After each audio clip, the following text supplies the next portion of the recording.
आपकी आवाज में आज बात एक राखी, एक वादे और वादे पर सियासत की। दरअसल छत्तीसगढ़ से राज्यसभा सांसद बीजेपी की दिग्गज नेता सरोज पांडे ने सीएम भूपेश बघेल को एक चिट्ठी लिखी है। चिट्ठी के साथ उन्होंने एक राखी भेजी है और राखी के साथ मांगा है एक वादा प्रदेश में शराब बंदी करने का। याद दिलाया है कांग्रेस का वचन पत्र और कहा गया है कि राखी के बदले आपसे यह मांगती हूं कि आप छत्तीसगढ़ में शराब बंदी करें। सीएम को चिट्ठी मिली, राखी मिली, सीएम ने भी देर नहीं की और अपनी बहन यानी सरोज पांडे को उन्होंने उपहार स्वरूप साड़ी भिजवा दी। लेकिन सीएम यहां नहीं चुके। सीएम ने एक चिट्ठी लिखी सरोज पांडे को और उस चिट्ठी में उन्होंने कहा कि आप अपने दूसरे भाई डॉक्टर रमन सिंह के 15 सालों में अपनी बात ना मानने से लगता है खफा हैं, क्योंकि 15 साल में शराबबंदी हुई नहीं। तो साथ ही एक नसीहत यह भी दे दी कि पीएम मोदी को भी एक चिट्ठी लिखें और उनसे मांग करें देश में पूर्ण शराबबंदी की। यानी राखी पर भी सियासत हो रही है। कई सवाल हमारे साथ हैं जिनका जवाब जानने की हम कोशिश करेंगे। एक खास पैनल भी हमारे साथ जुड़ेगा। एक छोटे से रिपोर्ट पहले हम देख लेते हैं और रिपोर्ट के बाद फिर सीधा हम डिबेट शुरू करते हैं।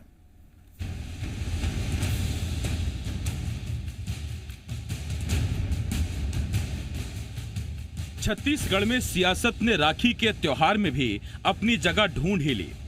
बीजेपी की दिग्गज नेता और राज्यसभा सांसद सरोज पांडे ने सीएम भूपेश बघेल को राखी भेजी है। राखी के साथ ही उन्होंने सीएम बघेल को एक चिट्ठी भी भेज दी। चिट्ठी में कांग्रेस के वचन पत्र की याद दिलाते हुए प्रदेश में शराबबंदी की मांग कर दी गई। सीएम ने भी चिट्ठी मिलते ही इसका जवाब दिया। राखी विरोधी दल की बहन की तरफ से आई तो क्या हुआ, सीएम ने सरोज पांडे को राखी के उपहार के तौर पर साड़ी भेंट की, मगर साथ ही वो चिट्ठी का जवाब देना भी नहीं भूले। सीएम ने भी सरोज पांडे को चिट्ठी लिख दी। लिखा, छत्तीसगढ़ में शराबबंदी जरूर होगी, मगर सरोज पांडे देश में शराबबंदी के लिए एक चिट्ठी पीएम को भी लिखते हैं। अब चिट्ठी की इस जंग में दोनों सियासी दल कूद पड़े। राखी भेजते हुए यह निवेदन किया है मुख्यमंत्री जी से कि आप अपना राजधर्म निभाएं। जिस राजधर्म को आपको इस नारी शक्ति ने दिया है, जिस राज सत्ता को इस नारी शक्ति ने दिया है, तो उस धर्म का पालन करना। इस राखी के अवसर पर एक बहुत बड़ा उन्होंने इस राखी के माध्यम से बहुत बड़ा संदेश जो है इस प्रदेश सरकार को दिया है और अपना जन घोषणा पत्र का वादा याद दिलाया है और नारी शक्ति की उस अभिव्यक्ति को, उस भावना को भी प्रकट किया है। अगर उन्होंने कहा कि वायदा निभाना है तो मुझे लगता है कि सबसे पहले देश के प्रधानमंत्री जी को उनको चिट्ठी लिखना चाहिए और राखी भेजना चाहिए। उसके बाद डॉक्टर रमन सिंह को राखी भेजना चाहिए। उसके बाद किसका नंबर आएगा ये मैं बाद में बताऊंगा, लेकिन जहां भेजना चाहिए वहां राखी क्यों नहीं भेजती और वहां उनके राखी को की स्वीकार्यता ज्यादा ही रहेगी। सीएम ने जो चिट्ठी सरोज पांडे को लिखी उसमें उन्होंने पूर्व सीएम रमन सिंह को भी लपेट लिया। बघेल ने सरोज पांडे को लिखा कि इस चिट्ठी से साफ हो गया कि अब तक 15 साल से आपके दूसरे भाई डॉक्टर रमन सिंह आपकी बात नहीं सुन रहे थे। राखी के त्योहार पर भी जमकर सियासत हो रही है। सवाल ये है, सीएम को राखी मिली, सरोज पांडे को साड़ी, मगर आम छत्तीसगढ़िया को राखी पर क्या मिला? रजनी ठाकुर, जी मीडिया, रायपुर। तो ये हमने आपको एक रिपोर्ट दिखाई। राखी भिजवाई सरोज पांडे ने, सीएम ने बदले में साड़ी भिजवाई और उसके बाद फिर सियासत भी इस पर जमकर हो रही है शराबबंदी को लेकर। दो खास मेहमान हमारे साथ जुड़ रहे हैं। हमारे साथ बीजेपी के नेता, भारतीय जनता युवा मोर्चा के पूर्व प्रदेश अध्यक्ष अनुराग सिंह देव जी हमारे साथ जुड़ रहे हैं। साथ ही साथ विकास उपाध्याय जी संसदीय सचिव हैं और इसके साथ साथ कांग्रेस विधायक हैं। विकास जी आपका भी बहुत बहुत स्वागत है। अनुराग जी आपका स्वागत है। मेरे सहयोगी देवेश भी हमारे साथ जुड़ रहे हैं। देवेश आपका भी बहुत बहुत स्वागत है। सबसे पहला सवाल अनुराग सिंह देव साहब आपसे है। अनुराग साहब, ये राखी का वेट हो रहा था क्योंकि 1.5 साल तो हो गए सरकार को, उससे पहले भी मांग की जा सकती थी, या राखी के साथ अगर ये मांग की जाती तो वजन आता कुछ? देखिए, बहुत महत्वपूर्ण ये रक्षाबंधन का त्योहार होता है भारतीय संस्कृति में और भारत के संस्कृति में रक्षाबंधन और वचन ये दोनों का बहुत महत्व है। इससे ये एक समय रहता है जिस पर अपने वचन को पालन करने का समय होता है और सरोज पांडे जी ने, जो राष्ट्रीय महासचिव हैं, उन्होंने बहुत सही समय पर मुख्यमंत्री को उनके वचन की याद दिलाने के लिए और छत्तीसगढ़ की लाखों माताओं और बहनों की जो भावना है उसका प्रतिनिधित्व के रूप में रक्षा सूत्र मुख्यमंत्री जी को भेजा था।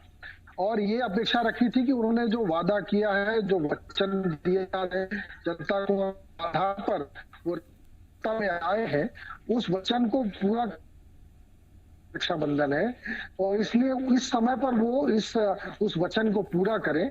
जहां तक आपने अभी कहा कि इससे पहले भी किया जा सकता था, अभी लॉकडाउन पीरियड में ही हम लोगों ने शराब दुकान और अपने वादे को पूरा करने के लिए पूरे छत्तीसगढ़ में धरना दिया था भारतीय जनता पार्टी ने।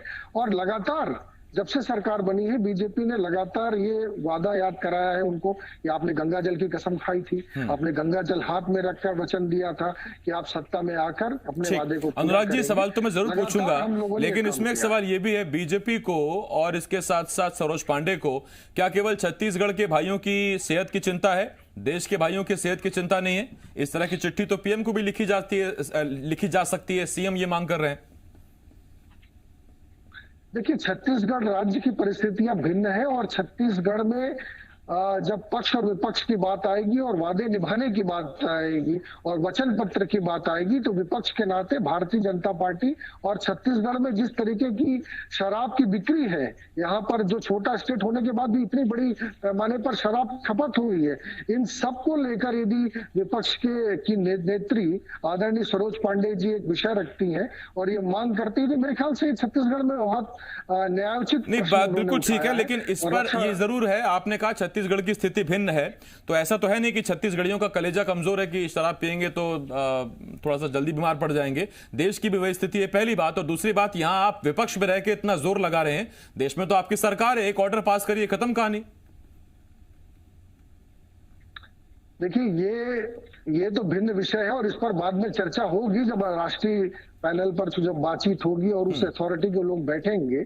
लेकिन स्वाभाविक रूप से जब किसी सरकार ने प्रॉमिस किया है, कोई वादा किया है, वचन पत्र में मैं जानता था इस पर आएंगे आप कि केंद्र सरकार ने वादा नहीं किया था, छत्तीसगढ़ सरकार ने वादा किया था। लेकिन अनुराग जी, हम भी जानते हैं कि वादा कोई सरकार करे ना करे, उस स्टेट के लोगों को भी शराब उतना ही नुकसान देगी जिसकी सरकार ने वादा किया है, और उस स्टेट के आदमी को भी उतना ही नुकसान देगी जिसकी सरकार ने वादा नहीं किया है। खैर, मैं इस पर आता हूं आपके पास अनुराग जी।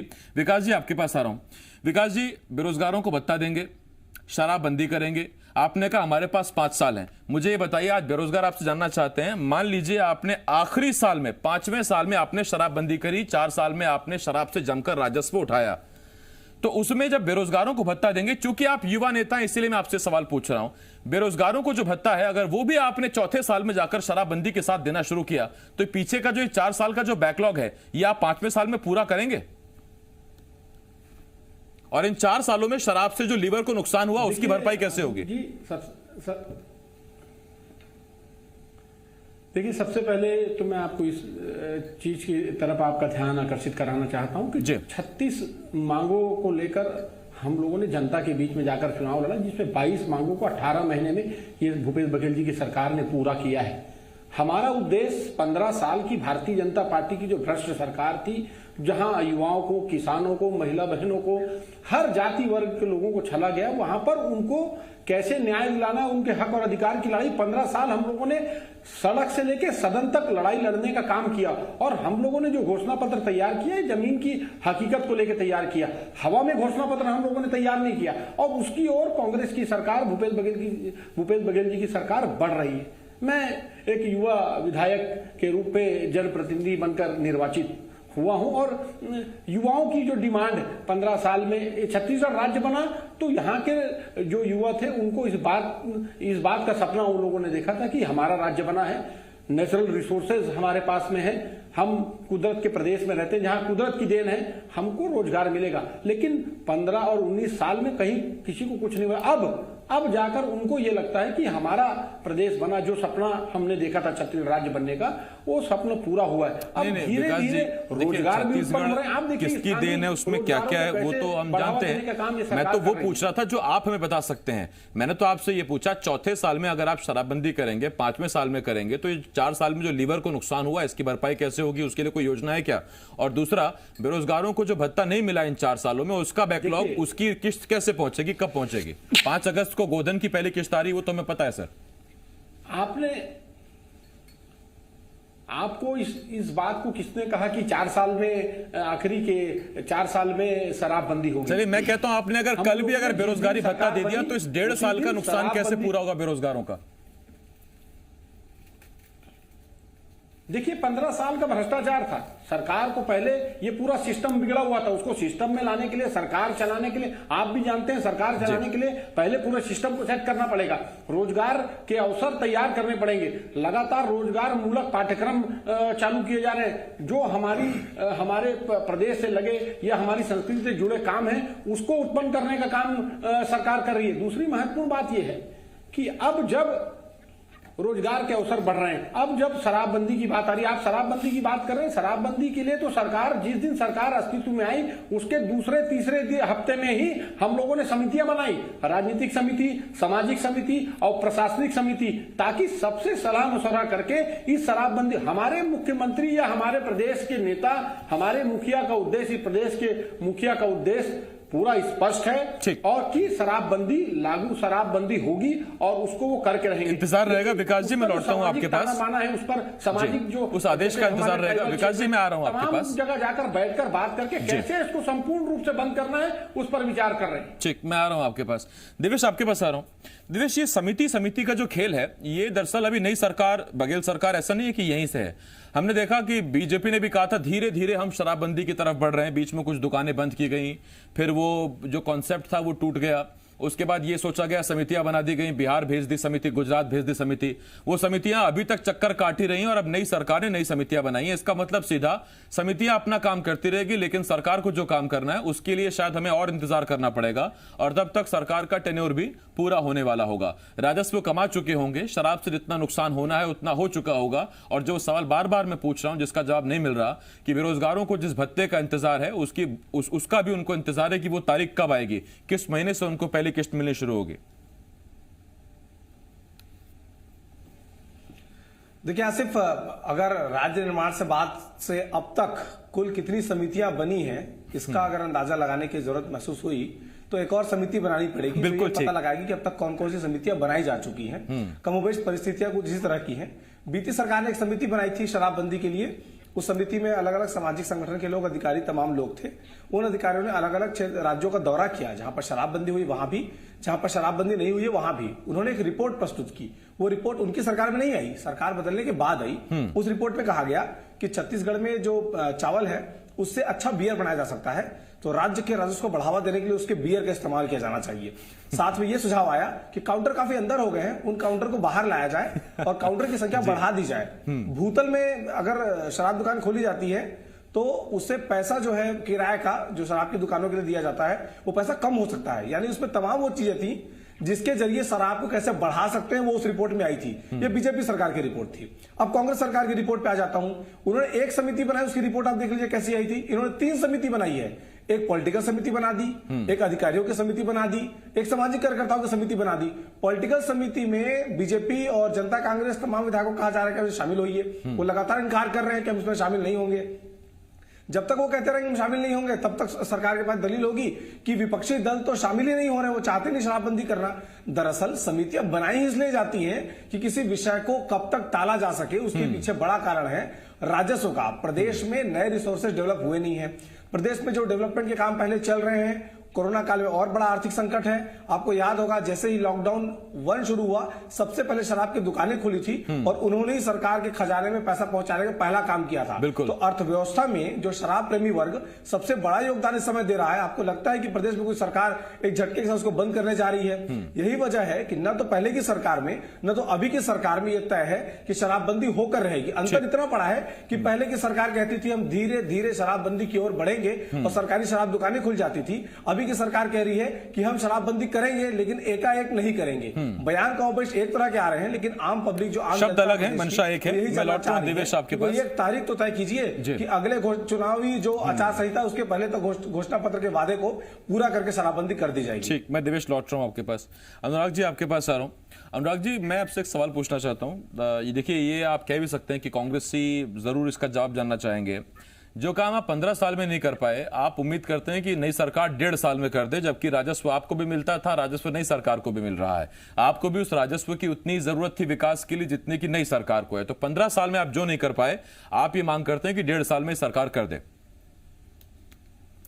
देखिए, सबसे पहले तो अभी जो विकास जी ने माननीय विधायक जी ने बड़ी अच्छी बात कही कि उन्होंने अभी बेरोजगारों को अभी वो समय आने पर रोजगार देंगे और अभी वो व्यवस्थाएं ठीक कर रहे हैं। लेकिन उन्होंने एक वादा और किया था जो उनको मैं स्मरण दिलाना चाहता हूं, क्योंकि उन्होंने अभी 32 वादों का जिक्र किया था यहाँ पर। उन्होंने कहा था कि जब तक बेरोजगारी रहेगी हम बेरोजगारों को 2500 रुपया भत्ता देंगे। तो क्या वो भत्ता देने का काम शुरू कर रहे हैं? अभी हरदेव सिन्हा नाम का एक युवा जो बेरोजगारी से तंग आकर मुख्यमंत्री निवास के सामने आत्महत्या कर लिया, क्या उसको मुआवजा 50 लाख रुपए दिया जाएगा जो हम लोग मांग कर रहे हैं? तो इस पर मेरा आपसे सवाल है, जब मैं यही सवाल विकास जी से पूछ रहा था, तो इस बार आपको उम्मीद है कि आप यही सवाल जब पूछेंगे तो विकास जी इसका जवाब दे देंगे? नहीं, मैं तो प्रश्न करना चाहता हूँ। रही बात जो जिस विषय पर आज हम लोग डिबेट में है, मैं आपको बताना चाहता हूँ। जैसे आपने प्रश्न किया कि छत्तीसगढ़ जब बीजेपी की सरकार थी उन्होंने क्या स्टेप उठाया। 1000 से अधिक दुकानें थी उसमें, मुझे ध्यान है, और सरकार ने अपनी मंशा स्पष्ट की कि हम धीरे धीरे दुकानों की संख्या कम करेंगे और हम लोग पहले चरण में कम की थी, दूसरे चरण में कम की, उसके बाद फिर वो चरण के धरे रह गए। मैं लौट रहा हूं अनुराग जी। 323 दुकानें हमने बंद की थी और 2000 आबादी में फिर 100 दुकानें हमने बंद की। हम 600 तक संख्या ले आए। और मैं आ रहा हूं आपके पास अनुराग जी। विकास जी आपके पास आ रहा हूं, बहुत कम है मेरे पास। भूपेश सरकार में विकास जी, फिर देखिए जनता उसी बात को लेकर डरी हुई है कि कहीं जो वो वादा 15 साल पहले का था और वो चरणों में समितियों में रह गया, वो कहीं फिर आपके साथ ना हो जाए। तो फिर ऐसा ना हो कि 36 में से 35 वादे पूरे कर दीजिए, एक बाकी रह जाए जो सबसे बड़ा है और सबसे प्राथमिक। देखिए आसिफ जी, सबसे पहले तो मैं धन्यवाद देना चाहता हूं सरोज पांडे जी को, जिस मुखिया पर या जिस भाई पर इस प्रदेश की पूरी माताओं बहनों ने विश्वास किया, उन पर सरोज पांडे जी को विश्वास है। मुख्यमंत्री भूपेश बघेल जी के ऊपर में सरोज पांडे जी को विश्वास है कि भाई से राखी भेजकर अगर कोई वचन मैं मांग रही हूं तो वो पूरा होगा, ये विश्वास उनको है। क्योंकि यहाँ इस प्रदेश की माताओं बहनों ने हमारे मुखिया पर विश्वास किया, उनके नेतृत्व में हम लोगों ने चुनाव लड़ा और बहुमत से भी ज्यादा सीटों पर हम चुनाव जीत कर आए। ये भूपेश बघेल जी के नेतृत्व में लड़ा था। अब मैं ये भारतीय जनता पार्टी की हमारी बहन तेज तर्राट नेता है, उनसे पूछना चाहता हूं कि भाई आप राज्य के अपने भाई से तो आपने राखी भेजकर वचन मांग लिया और राखी की सौगात मांग ली। ठीक, दिल्ली वाले भाई दिल्ली के अंदर हमारे 3 भाई समझ गया मैं आप क्या कहना चाहते हैं। अमित शाह जी और युवा नेता विकास उपाध्याय जी सियासत में एकदम मंजे हुए हैं। अनुराग जी को राखी भेजनी पड़ेगी विकास जी को अपनी मांगों के लिए। 2 करोड़ लोग। सर मेरे पास वक्त खत्म हो गया, मेरे पास यही है, मुझे इसमें राखी भी देखनी है, शराबबंदी भी देखनी है, सब कुछ देखना है। बहुत शुक्रिया विकास जी। अनुराग जी बहुत बहुत शुक्रिया आपका हमारे साथ जुड़ने के लिए। देवेश आपके बहुत बहुत शुक्रिया। एक छोटे से ब्रेक के लिए हमें रुकना पड़ेगा, ब्रेक के बाद भी तमाम बड़े